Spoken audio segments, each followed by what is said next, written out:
All right, Shalom, family. How's everyone?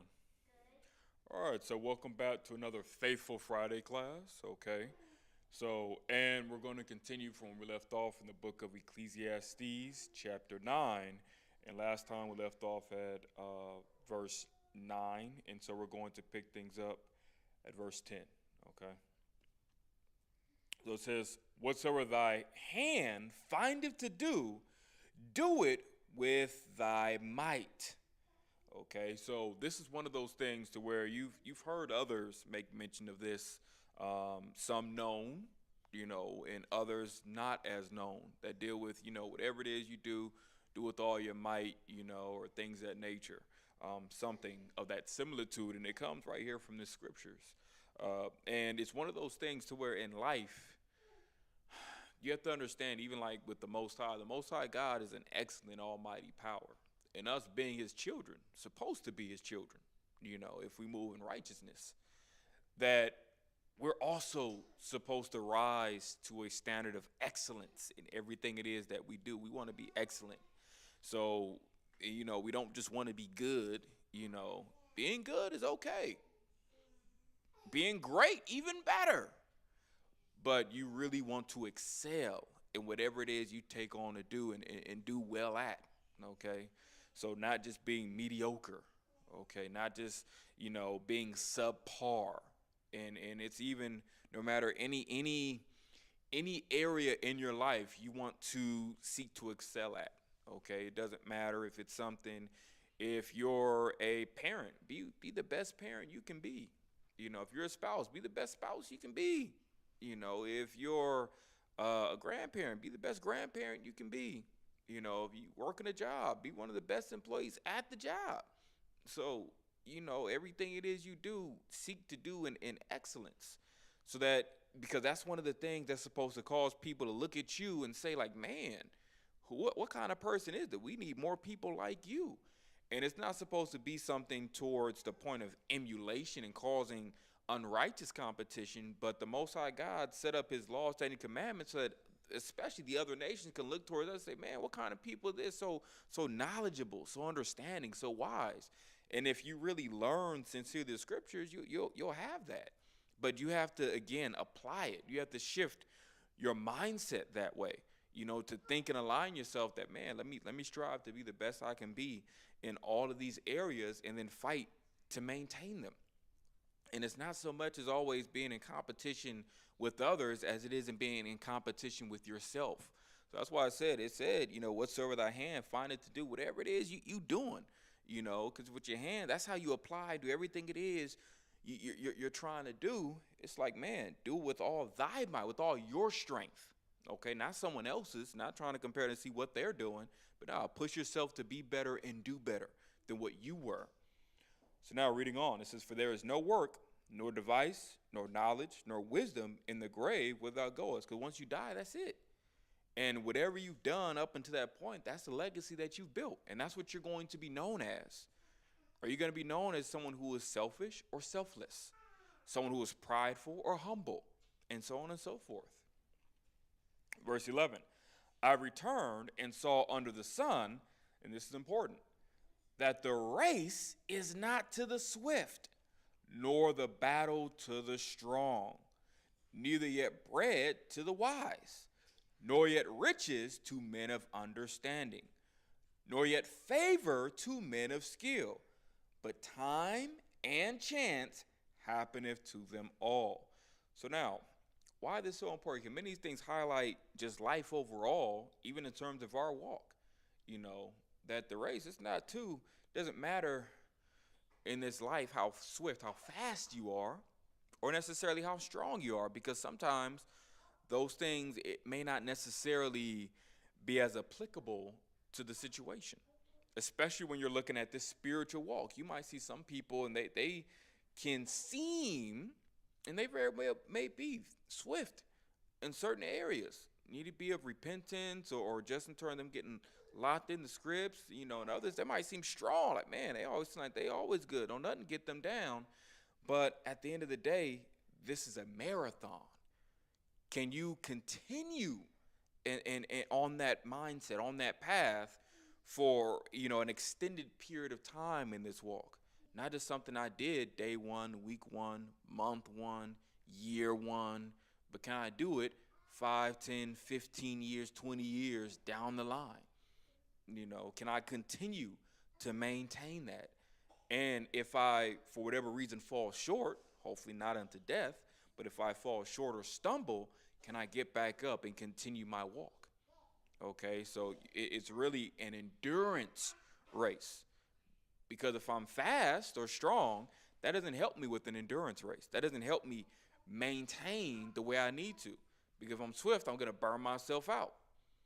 If I'm strong, that strength is going to compute to exactly what it is I'm trying to do, in terms of an endurance race. So it's keeping that in mind. But still, even with these other things, it's still mentioned, neither yet bread to the wise. Bread meaning food. Just because you're wise doesn't necessarily mean you're going to receive the food or nourishment that you need. Doesn't necessarily mean you're going to be in a better economical situation because you're wise. You can be wise and be poor. It's not necessarily just because you get wisdom that all of a sudden everything's just going to fall into your hands. That's not the way it works. So, and it says, nor yet riches to men of understanding, the same thing. You're not just going to, have things because you have some understanding on a lot of things. Doesn't necessarily mean, riches are just going to come your way. It's not the way it works. It says, nor yet favor to men of skill. Just because you're skillful in something, you have many that can acquire many different skills, many different skill sets, mental skill sets, physical skill sets. It doesn't necessarily mean people are going to admire you for those things just because you learn how to do those things. Just because you put in, days, weeks, months, hours perfecting your craft doesn't mean, and it could be something that is on one end in terms of pottery, another end in terms of, sword training, or another one in terms of you can shoot 5 targets in 5 seconds, with a pistol off your belt. Doesn't matter. It doesn't always necessarily mean you're going to receive the acknowledgement, the accolades, for whatever skill it is that you mastered or learned. So now, and it says, but time and chance happeneth to them all. Some people are in a place to where it's like, man, they were able to have, even say like, man, opportunity is a visitor. You don't always know when it's coming. You don't always know how long it's going to be there. But it may or may not come, so it's one of those things to where you have to stay in a mindset, understanding, and humility. Yeah, I may, be able to take this to another level, and it may work out well for me, and I may reach that level of success that I would like to or anticipate, or I may not. But at least I'm going to try with all of my might to create resources or be a resource for the help and aid of others. And if you stay in that mindset, then you do well. Verse 12, for man also knoweth not his time. You don't know, and that knoweth not his time is twofold. You don't know your time in the grand scheme of things when you will die. You don't know that. You don't know when the Most High is going to pull your card. You have no clue. But then on the flip side of that, you don't know when the Most High is going to bring a particular thing, need to be good or bad, into your life. You don't know that. So, reading on. As the fishes that are taken in an evil net. It's like the same with fishermen. They go out to fish. Them fish don't necessarily know, like, hey, today's going to be my last day in this pond or in this stream. They don't know that. Likewise, you may not know today may be your last day going to that grocery store. Today may be your last day going to go visit that friend or family member. You don't know that. So, and at the birds that are caught in the snare, so are the sons of men snared in the evil time, when it falleth suddenly upon them. Because that's what happens. Even more so for the wicked. Suddenly things fall and catastrophe happens. These catastrophic events, okay? These natural disasters come at a time where all of a sudden, suddenly, things were good. Yesterday I had a home, today I don't. Need to be through fire, earthquake, floods, so on and so forth, tornadoes, hurricanes that have now wiped those things away. Before I had investments, now I lost my investments. I had all these various, allotments of things that, I was able to have earned or worked for, even certain things inherit, that now I lost. So now, or were destroyed, and that's what caused the loss.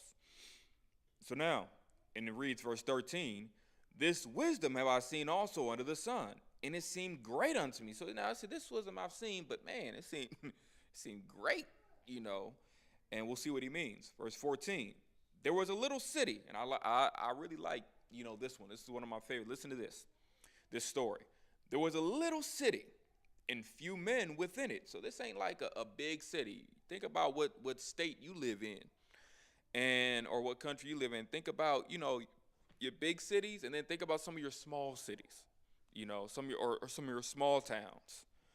So there was a little city, and few men within it.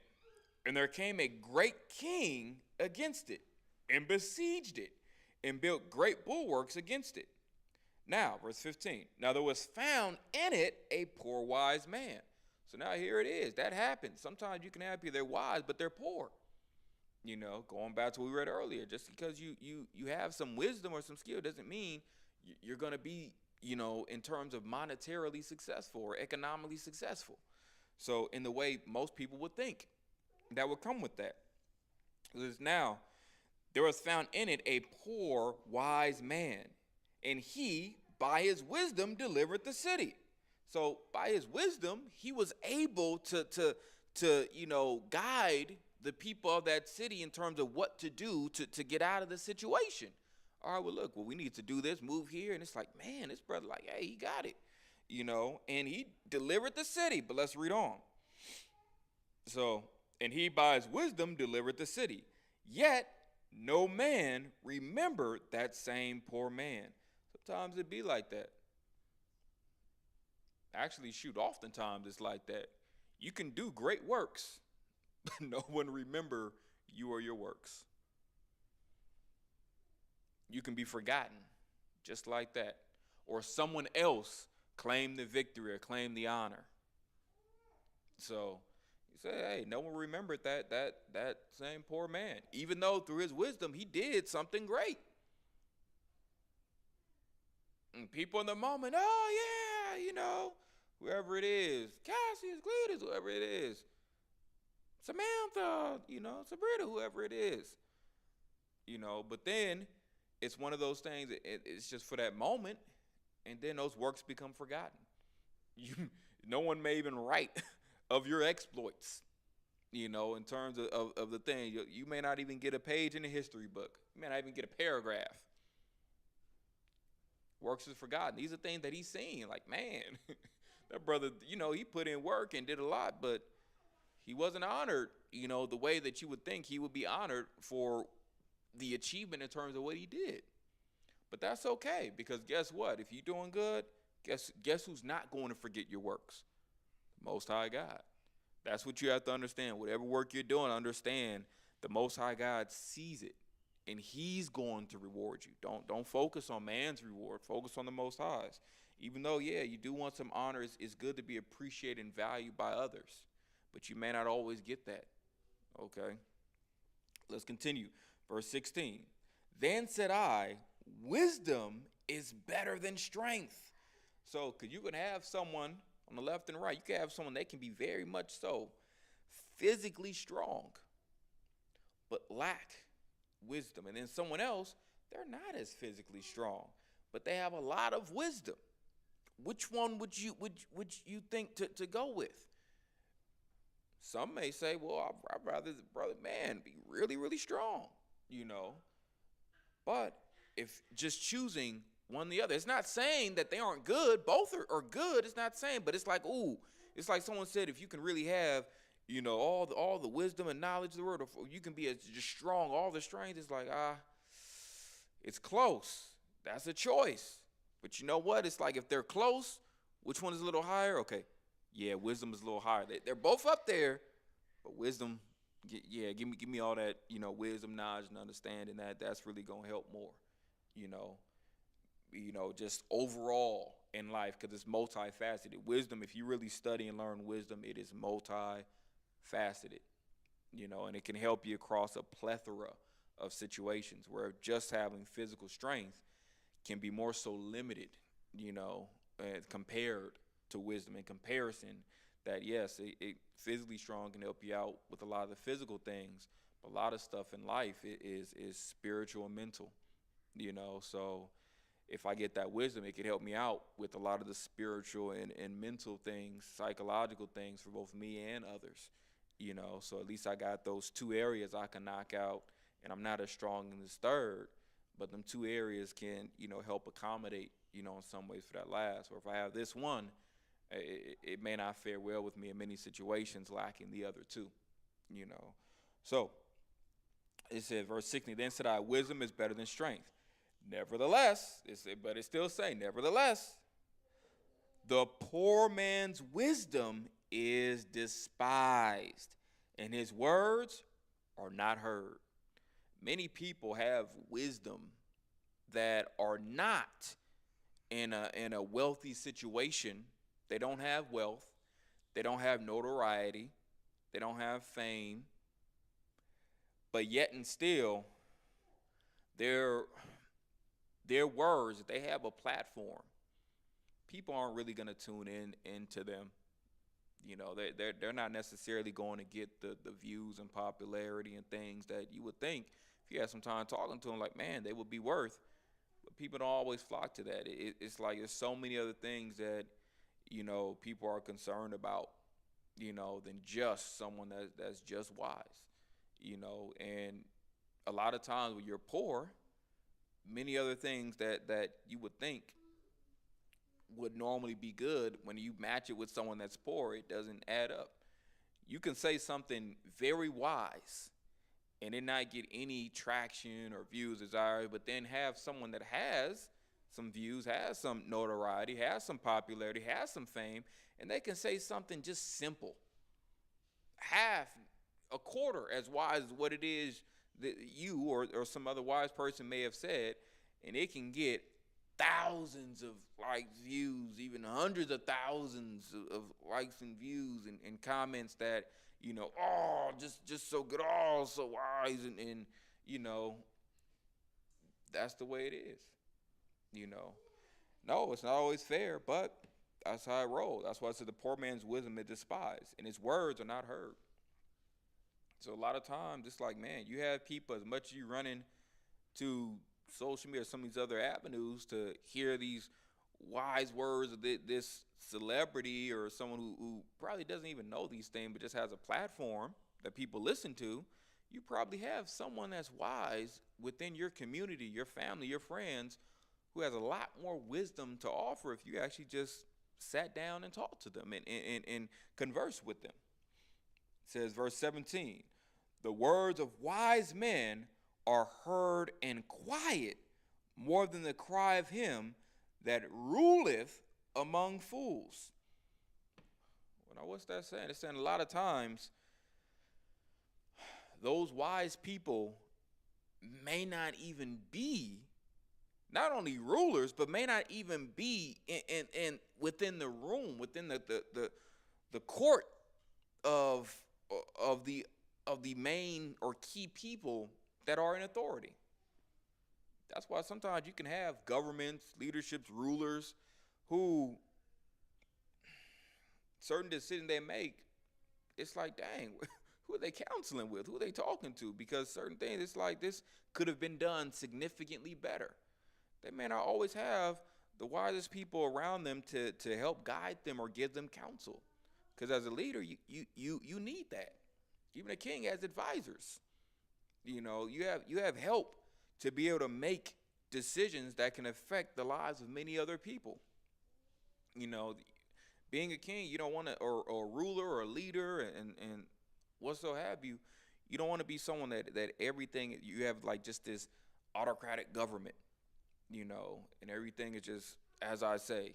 You want to have times of democracy, and you want to have times where at least if things are someone like, yeah, I may make the final decision, I actually got counsel to help guide me to what that decision would be and what that would look like, and communicated those things so it could be a sound decision, so it could be a wise decision, and more people can see I move in wisdom, and you'll get more favor that way. But not everyone has that, okay? And not everyone accepts that or moves according to that. So it says, verse 18, wisdom is better than weapons of war, but one sinner destroyeth much good. So now it's another, they said wisdom is better than weapons of war. You can think, man, if we had all these, weapons and things, like, man, that can really help us stay safe and defend us. But yeah, if you had a lot of wisdom, you can learn to do things to not even have to go to war in the first place. Sometimes some wars and battles, and even on small levels, some fights can be omitted just based on dealing in wisdom.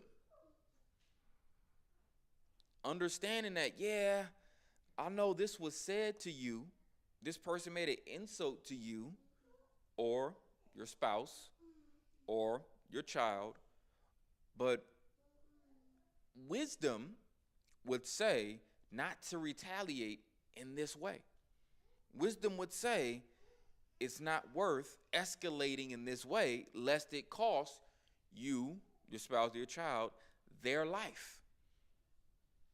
You can choose to go down that road, but it can open up other cans of worms that after you would have rather have remained sealed. We walking down the street, someone, can say some derogatory comment. There's me and my wife or my child. As a man, I have a choice. How do I respond and say something derogatory back? Plan A. Plan B, do I go ahead, or option A, option B, do I go ahead and choose to become physical because something was said that was derogatory or insulting towards me or my significant other, or, my child, my progeny? Or C, do I choose to ignore these things and continue on with my day and my life, and explain later to, my family why I made the decision that I did, and, and explain what, should have been done in the matter, or how to, deal with it. Oh, I choose option C. No one was hurt physically, right? All right, no one was hurt. And if we walk away, then okay, we mind our own business. Everyone lives, no one is hurt. The other options, I run a risk and my family possibly getting hurt or things escalating. The goal is all to de-escalate and take the path of least resistance. So lest I escalate things and it causes more harm or more problems to me, my spouse, or significant other, or my children. You don't want that. The goal is to make the decision that will long-term keep everyone safe. You can lose the battle. That's fine. I can lose the battle, but fight to win the war. You want to win the war, okay? That's being tactical, strategic, and being wise. Remember, wisdom is not always doing what's comfortable. Wisdom is not always doing what may be popular. Wisdom ain't always doing something in terms of what it is you or someone else may like. So you have to keep that in mind. Now let's continue. And as I said, and I'll refer to that one, but one sinner destroyeth much good. And you can have that. It just takes one person. They say one bad apple can spoil the bunch. It just takes one person to bring in various sins that can lead to destruction. Sometimes it just takes one person who is a talebearer Talebearer is one who is speaking lies and slander against someone or something, city, a person, a group, and bringing in these particular things that can cause problems or issues for someone, because now, because of what that person said, it can cause the loss of life of not only one person, but of many people. Those words can be carried forth to the wrong person, or someone said the right person, who now will do something, and the something that they choose to do can bring harm towards another person, group, or people. Wars can be started over some words. So let the wrong country say something, or get out about something they said or believe said about another country. Wars can start. Oh, they said what? Oh, they're gonna do what? We'll beat them to the punch. So you're going to be mindful. Ecclesiastes chapter 10 and verse 1. It says, dead flies cause the ointment of the apothecary to send forth a stinking savor. So the apothecary is the art of the mixing and combination of oils or scents to make a particular scent, fragrance, or oil. So dead flies cause the ointment of the apothecary to send forth a stinking savor. So this is in comparison to what? As we read, so doth a little folly him that is in reputation for wisdom and honor. There's also another thing. With some people, you have to understand, you don't have the same luxury as the next person to say certain things or operate in a certain way. Because sometimes it's a little bit of foolishness that can cause you to stain or soil your name if you have a reputation of being wise or moving in a certain caliber. There's a certain light you have to stay in and maintain when you're in a certain position or attached to someone who's in a certain position. So need you be in terms of, doesn't matter if it's a president of a country, or president of a company. Doesn't matter if you're a bishop, apostle, deacon, doesn't matter, captain, that there's a certain way that you have to conduct yourself. And there's a certain way your spouse and kids got to conduct themselves. Understanding, look at the position that you're in. Look at who you're attached to. And there's responsibility, like the scripture says, to whom much is given, much is required. More is given to you, more is required of you. And you can't let your hair down around everybody. Because it could be offensive. They can use it against you. Sometimes you gotta, all right, I gotta wind myself back up. It's not in terms of being fake, but moving in wisdom towards those that can, like the scripture said, moving wisdom towards those without. I gotta move a certain way around certain people, lest I cause offense, even accidentally. I didn't mean to cause offense, but I did because of something that they saw or something that they were listening to I said, and they perceived it a certain way. They took it a certain way. Or having a situation to where I can not only be misinterpreted, but it's some people they watch your mouth. They watch what it is you say, or they pay attention to how you move to be able to have something against you, to be able to have some ammunition to use against you, and you don't want that. And you have to teach your family that. You have to teach, your spouse that. Teach your children that. Hey, and it's no different. We even know it from a small level. Even when we go outside, don't go nowhere embarrassing me. You may have had your parents or grandparents say stuff like that. Like, man, hey, you go outdoors, like, act like you got some home training. Act like you got some sense. Lets people feel as if, I didn't do my job, or you wasn't raised right. I didn't raise you like that. There's standards, those things from a small level. That those things you got to be in wisdom and know and understand. All right, around this person or these select people, I can let my hair down a little bit. I could be a little more loose. I can be a little more frank, and direct with certain things. I don't have to be as careful, and in terms of what I say and what I do. Some may feel like they got to walk on eggshells around certain leaders and authorities, and at the same time, authorities, leaders feel like they got to walk on eggshells around you. It's a two-way street. So now, continuing on, verse 2, And it says, a wise man's heart, this is Ecclesiastes chapter 10 and verse 2. A wise man's heart is at his right hand, but a fool's heart is at his left. Now, why is it making a comparison in terms of the right and left? You know, well, for that right, we get so used to, all right and left, but even at the same time, that wise man, his mind is focused on usually righteousness. You have that right, you got rights in doing the right thing, you know, and usually that right is going on the right path. The wise man, man, let me make sure I'm moving right. Whereas with a fool, his mind is in his left. He's not concerned in terms of someone who's foolish, you know, lacking wisdom, knowledge, understanding. They're not as concerned with how they're doing things, let alone what they're doing, but how they're doing, how it's being executed. They're just, all right, I just did it. All right, let me just do it. You know, nah, that's not the way you want to do it. You want to be wise in terms of how you're going about it, aside from just what you're doing or what you're going about doing. Both matter. You know, sometimes it's, yeah, that what you had, that was good, but how you executed wasn't good. You know, and sometimes it's, all right, that would have been acceptable for someone who was in this situation, but because you're in this situation or this position, it's not acceptable. And that is an art that you have to learn and master and maintain. Verse 3, yea also, when he that is a fool walketh by the way, his wisdom faileth him, and he saith to everyone that he is a fool.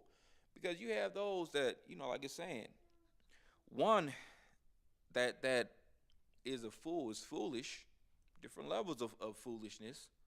So, and you can have one, it's not just like literally, all right, walking by the way, but when you walking, it's how you moving. And the way is that direction or path. How you moving on the path in which you going, or the direction in which you going in life.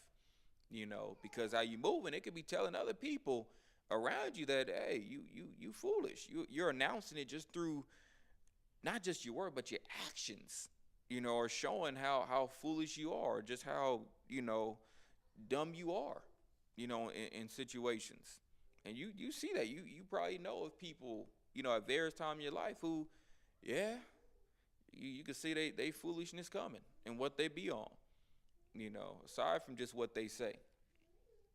4, if the spirit of the ruler rise up against thee, leave not thy place, for yielding pacifieth great offenses. So sometimes that have that. If you have those in authority, you know, that, you know, they might have some ought, you know, again, sometimes it's better not to be quick to, damn, you know, they feel some type of way, man, I just want to leave, I don't want no problems, you know. Sometimes it's, well, nah, let me stay, let me, you know, talk to him after this, let me try to pull him to the side, and let me try to, you know, make sure I have a conversation concerning, you know, what took place earlier. This could be at a party, a get together, this could be, you know, at a particular function, what so have you.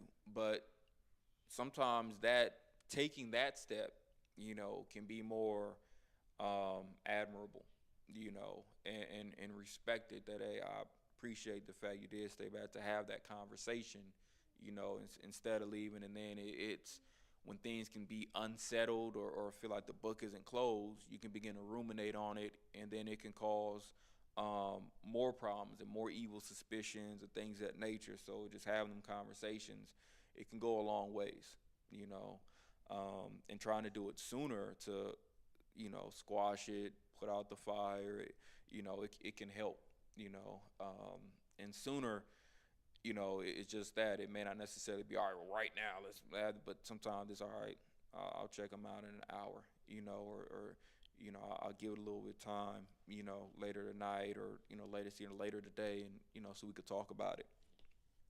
So, verse 5, there is an evil which I have seen under the sun, as an error which proceedeth from the ruler. So some, you can have that. You can have people who are leaders from, again, all these things, rulers and leaders. It could be on a great or small level. A country, a state, a city, you know, a congregation. It's multifaceted, It can apply in any of those situations, even a home. So it's an error that proceeded from the ruler. Verse 6. Folly is set in great dignity. So foolishness is something that is set like a standard in terms of those things being honorable, those things being something you should want to do or look towards. You have that in various situations. People, they take on one level, you have it in terms of actions from certain challenges that just have no wisdom, to even things in terms of need to be twerking and dancing, doing all these foolishness, that people be posting online. But even certain conversations, sometimes we like to uplift some podcasts or conversations and things that people can take, as wisdom, but it's the wisdom of this world. It's not the wisdom that's aligned within the scriptures. It's not scripturally backed. But yet, you're holding those things up, as far as those to being. You see what he said, see what she said, and defending, certain words when that's not sound doctrine. That's not sound advice concerning how you should move as a wife. That's not sound advice concerning how you should move as a husband. That's not sound advice concerning how, brothers and sisters should, operate in certain things. But yet, you're cleaving to that, and you're trying to teach that standard in your house, your family, your congregation, whatever else it is, and it's something that is going to ultimately cause problem because it's not built upon thus saith the Lord. That's where you have to pull from. Otherwise, lean into your own understanding and things that I feel, well, I don't think that's fair. Well, I don't think that's right. Okay, but let's understand, what does the Most High say is fair? What does the Most High say is right? So that way you can guide those feelings appropriately, because there's a difference between I can feel a certain way, but then I have to say, and sometimes you have to check yourself that, okay, but the Most High, by his word, my feelings are invalid. They are not correct. Most High by his word is okay in this regard. Oh, how I feel, that is correct based upon the scriptures. So I'm just. Those feelings are just, because sometimes those feelings can be more subjective to you or to even select others. It could be subjected to the whole world, but it is not objective because the Most High says it is false. So that's what you have to understand. So think about the state of the world today. It's wicked. There's many things that people in the world believe is okay. It's good. And you have leaders that profess it's okay, that profess it's good. But the scriptures say is no, that is not the case. So that is not the case. That is not good. So you have to be aware of that. So it says folly is set in great dignity, and the rich sit in low place. The rich being those of primarily in general, the rich is making reference to Israel. In general, we're the rich because we have the inheritance, the knowledge of the Most High's laws and his statutes and commandments, and the reward to come if we apply them appropriately. That's what makes us rich, But yet we sit in low place. We're in a low place overall. We're not nearly in a fraction of the amount of blessing rewards we should receive, given our inheritance that's coming, and given how the Most High set the realms of this world according to the 12 tribes of Israel. We're not in that place. So, and yet you have those who are foolish in rulership. Those who are foolish, they're in power and in charge, and destroying the earth and destroying nations in the process, because they're not leading in righteousness. So they're leading in wickedness, and they're polluting the earth and the people therein with the mindset and ideologies that they push forward as being legal or lawful, according to their government. So now, continuing on in verse 7, it says, I have seen servants upon horses and princes walking as servants upon the earth. It said that I've seen servants upon horses, people who the Most High God said they should be in a place to where they should be serving, but yet they're in a place as if they're dignities. nobles, royalty. But yet, for the people who should be in authority, should be serving, should be noble, should be honored, yet they're in a place where they're serving. They're in a low degree. So, and that's what we see even with the state of our people. Verse 8. He that diggeth a pit shall fall into it. Whoso breaketh an hedge, a serpent shall bite him. That's a lot of times people say, well, when you dig a grave for someone else, you might as well dig too, because you're probably digging a grave for yourself too. You're probably going to end up in one as well, with how you're moving, and how you're choosing to operate.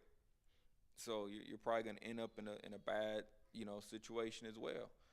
So you got to be mindful. 9, whoso removeth stones shall be hurt therewith, and he that cleaveth wood shall be endangered thereby. So these are things, think about certain occupations, lumberjack and things of that nature, stonemason, very much so. There's certain things, when it comes down to those occupations, you run a risk, but it's not just being in terms of like literally like just those occupations being like the main focus, but just certain things in life. If you choose to operate in that, and it's even kind of like what dealing before, making a point, you're going to run into some problems. You're going to understand there's dangers or hazards that come with that territory that you yourself can be subject to because you operate within that realm. It's like understanding certain people, certain lifestyles you choose to live. You can very well find yourself, getting caught up, because of a certain lifestyle that you choose to live and things that you can attract to you, and you shouldn't be shocked that all of a sudden, oh, this happened to me when, well, look how you were living and look at what company you kept or with the lifestyle you chose, look at what company comes with that it aligned you, with that type of danger that could possibly come your way as a result. These are the things that it's trying to get you to more so understand, with this. So rather than just the literal that, okay, he that cleaveth wood shall be endangered thereby, because I'm cleaving wood, I'm getting that axe, laying into that tree, there's a danger that axe can slip out of my hands, or someone else who's hacking away could accidentally hit me, accidentally hack me. You have job-related incidents and accidents when you're doing things, in construction or various fields that accidents can happen, So, and it's not necessarily say those jobs are completely all bad or just don't do them. It's just understanding that there's hazards that can come with the territory. So, verse 10 says, if the iron be blunt and he do not whet the edge, then must he put to more strength. So now it's saying this is another case is given. If you have a blade, and some people may not know that not only do you sharpen it, there's a little bit of oil that you'll keep on, and not only just sharp, but also to prevent rust, on that blade as well. Keep it sharp and also keep it from rusting. You periodically oil the blade. So now, but if you don't do that, and if it be blunt, then you're going to have a situation where now you got to work harder. So and this can be used in a variety of applications. And that's why it's saying, but wisdom is profitable to direct. Why? And this ties into what it's saying in the first part. Sometimes you have to understand less is more. Sometimes, we get into a mindset, well, I got to work. I got to get done. I just got to keep going, no break. Just keep going. When that isn't always necessarily what's profitable. Most of everything he made was a balance. Yeah, it's important to work, but it's also just as important to rest. Rest is a vital part of the work. And you putting in a place that just continuously burning more hours doesn't necessarily mean more work is going to get done. They're finding that even with jobs. They're finding that even the 4-day work week to be more successful than the 5-day work week. Because although people are there, it doesn't mean they're gainfully employed just because they're there longer. They begin to become more sidetracked, more lackadaisical, And it's because, they need more rest. And with more rest, they feel more refreshed, more rejuvenated to be able to focus better when they are at work. They're finding more of that out now. If you do the research, our people in general weren't normally working a 9 to 5 Monday through Friday. That's a lot. You look at, even in other countries, they work half as hard. That if you look at, especially if you go back further in history, your average full-time job was full-time was 4 hours. It was up to 6 hours because it was working up to 4 hours or up to 6 hours. If you had to do that like a Monday through Friday type thing, then you had a situation to where you can have more time that was able to be spent with building bonds and relationships with family and friends. You had to do that. Whereas now, you're spending, a quarter of your day laboring and working, not able to build those bonds with friends and family as well, not able to raise your children as properly, build your spousal relationship the way it needs to amend it because you're so stressed and tired from work. So, and even furthermore, as it also deals with, is also you got to realize,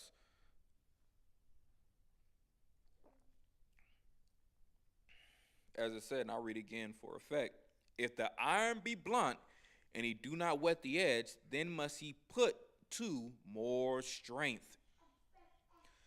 You have people get into, all right, I just got to get it done. Like I said, you take that time to deal with the issue, to deal with the problem. It's going to help you. With your kids, there's issues. Don't just overlook them. Deal with the issues. You have a spouse. It's spouse issues. Hey, stop. Deal with the problem. Don't just try to overthrow or push through it, because then you're gonna have to put in more work later to try to fix it. You're working against yourself. The time that you take, same with like even literally breaks and things like that. The time you take, because you got to realize some people have the mindset to where, well, that's a lot of time you're taking to have to resharpen it. I'm already here. I might as well just keep cutting it.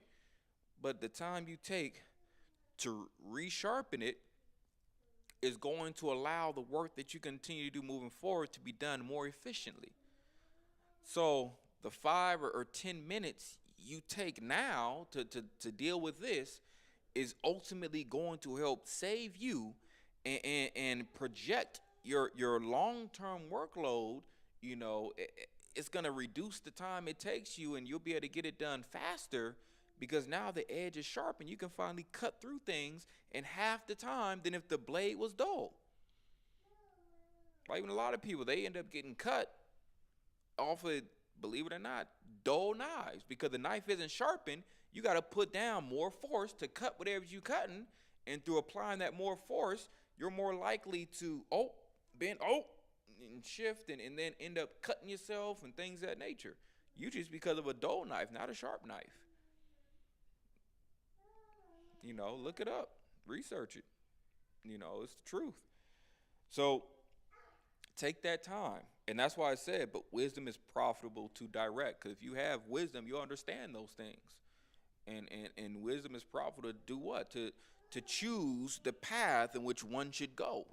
Direct. That's where you get direction. Which way, should one go? How should one do it there? Okay, now take a break from this. Okay, now I'll do this. All right, now, yeah, that's enough. We did that. You have to learn to have that balance. All right, let me take that time from this, and I'll pick that up again later.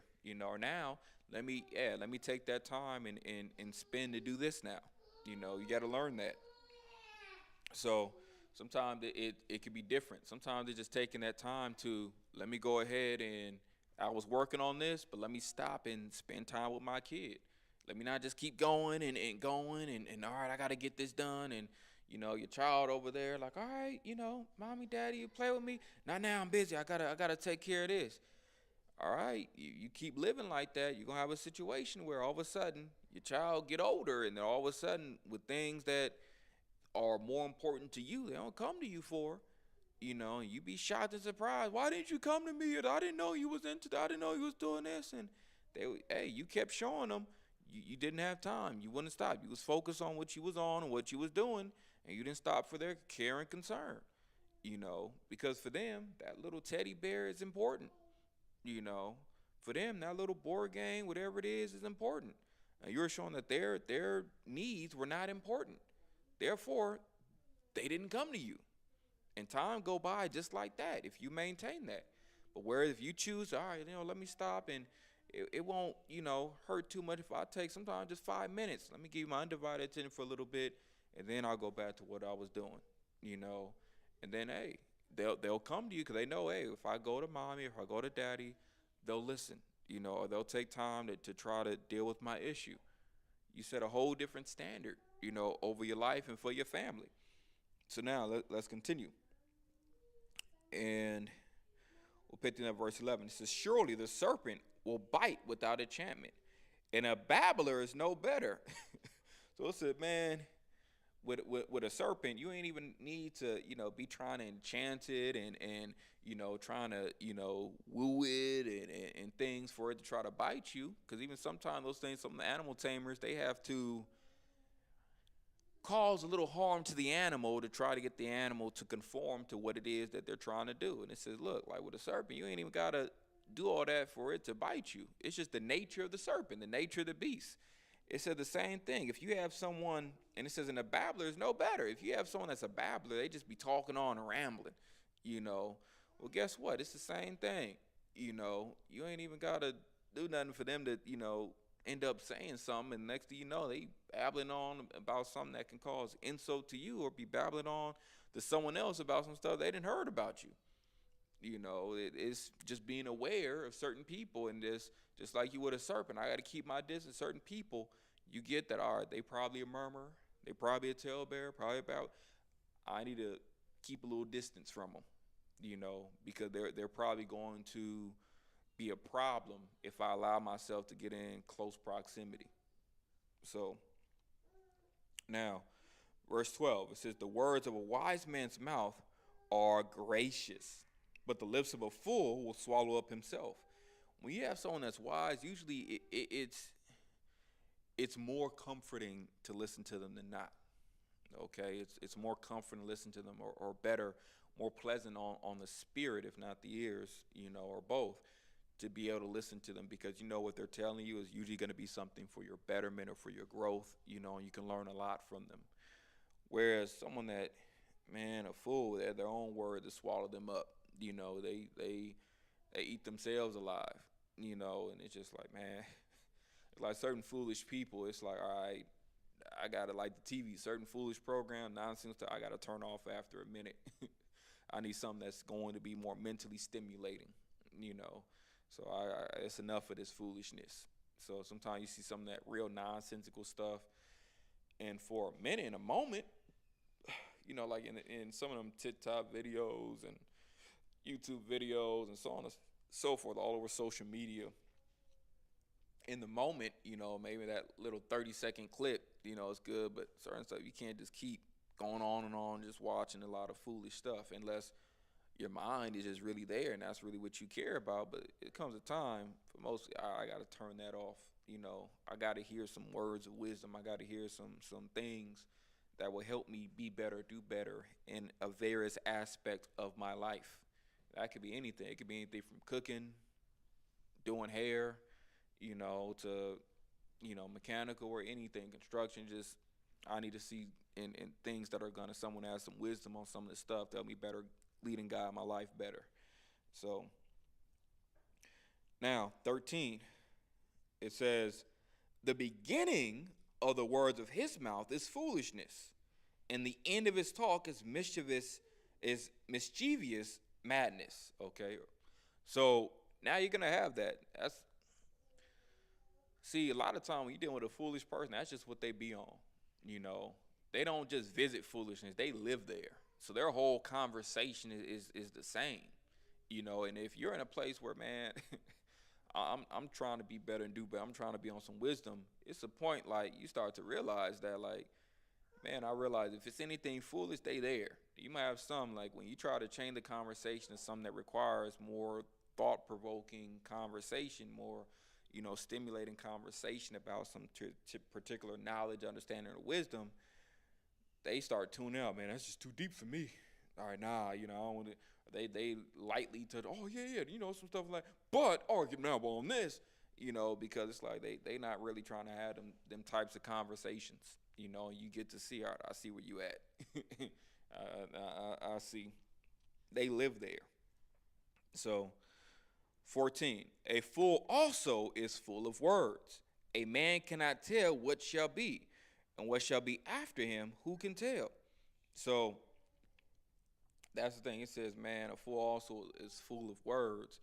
And it's not saying that, because it's likewise, a wise person can be, full of words too. But when it's dealing with a fool is full of words, it's full of empty words. Things that, man, it's most of it you realize isn't edifying. Most of it you realize you can't really do nothing with. It's not profitable. That's what you're dealing with. So 15. This one's important. The labor of the foolish wearieth every one of them, because he knoweth not how to go to the city. You have to learn that. Some people haven't learned that. No matter if they 30, 40, 50, 60, some people, they don't know how to go to the city. They don't know how to act, how to speak in certain environments or in certain situations. So they haven't learned that, and some of them they've never had anyone teach them that. And others they simply just they don't want to change. They want you to just accept them for however they are.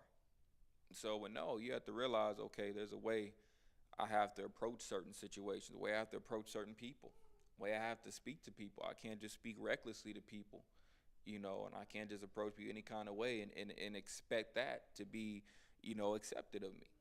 I have to be mindful and be careful how I talk to people and how I operate in certain situations, and variety. This it doesn't matter if I'm going through certain neighborhoods, or if I'm going into certain communities, if I'm going into certain stores or courthouses.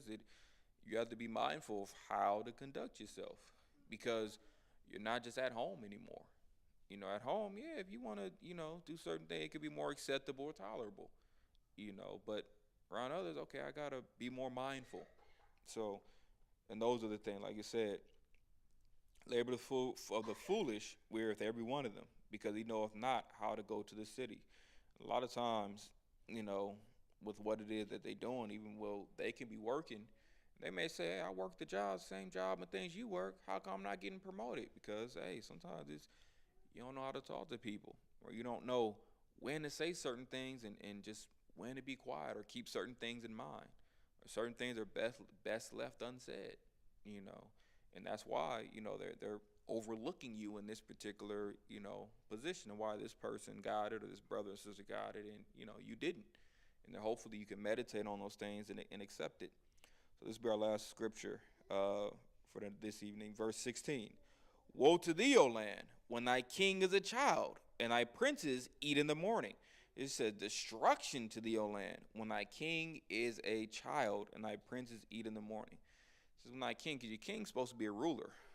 But this is saying when your king is a child, not just literally always that, okay, he's literally, your ruler is literally someone who is under the age of 20 or 19 younger. They're still a child, and they're still young, because that's still a child, Just we like to break it up to various categories: baby, toddler, adolescent, preteen, and teenager. But these are different ages of childhood, If king or ruler is 15, so that's still a child. So, and their mindset can be very different, and that's the big thing is saying when because the scripture said again, when I was a child, I thought as a child, I behaved as a child. When I became a man, I put away childish things. I started to think differently. When you get older, you mature, you start to think differently as well as behave differently. At least you should, But if you still have a ruler, they haven't done that yet, then you're going to have a lot of problems, because the way in which they should make decisions and do things, they're not going to do it appropriately. So you can have someone that's, 20, 30, 40, 50, 60. In some ways, they haven't matured.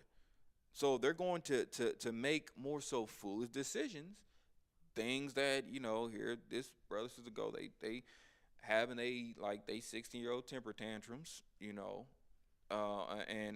they're not doing things the way that they should in wisdom. You're gonna have a lot of problems if that's the type of ruler you have. The same if you have leaders that, in the morning time, they're worried about trying to feast, when in the morning time that's the time to be productive so that work can be done. And then in the evening time, that's the time to feast and relax because the work has been finished. But if you're trying to begin the day with just joy and having fun, more than likely when the evening come, not only is the work not going to be done, but more than likely you're not going to put yourself in a place to say, okay, well, we party. Now it's time to get to work. Usually you're going to want to have an extended party. It's the after party now. So it's the mindset and work ethic that you have to have. You have to have leaders that have a good work ethic. They're going to make sure, hey, we stay on task and we take care of things the way it needs to be taken care of. Yeah, we have our rest and our breaks, but there's a lot of work that needs to be done that we have to focus on.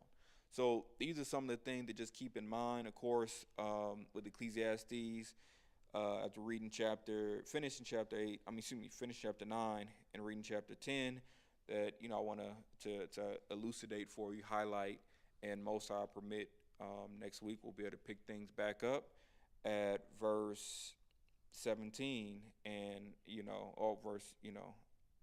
verse 17, and continue being edified with the understanding, going precept upon precept, line upon line. So with that, I'm Brother Yatab, as you know, leader of Sound Faith Ministries, and we ask you to, if you can, like, share, subscribe, if it's on your spirit, and, most I permit. We'll see you guys faithfully, next week, and, tune back in. With that, I say shalom.